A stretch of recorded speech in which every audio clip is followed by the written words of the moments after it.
This weekend, the church starts a new year and we begin our preparations for Christmas.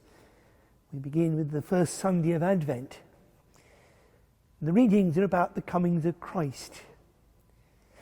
In the reading from Isaiah is expressing an awareness that God seems to have abandoned them and they seem to have abandoned God. And he is calling on God to come down to his people, to free them from their sinfulness and to be their God.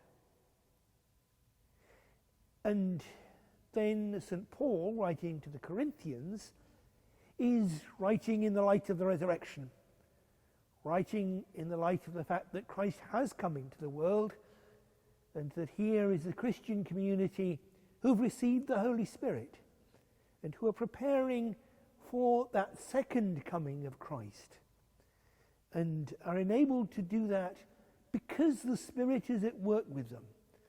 And Paul gives thanks for what the Spirit is doing in that community in Corinth. And it's that second coming that is the focus of the gospel. Jesus tells his disciples to stay awake because they don't know when Jesus is coming. They don't know when that second coming is going to be.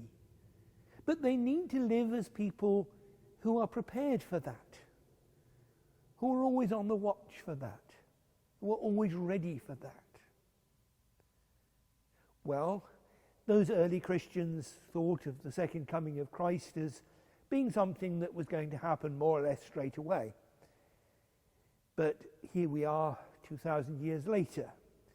We don't have quite the same perspective. But nevertheless, we are called to live as people who are awaiting Christ, who are ready for Christ, who live in the light of the resurrection, who allow the Spirit to be at work in us as it was in that community in Corinth.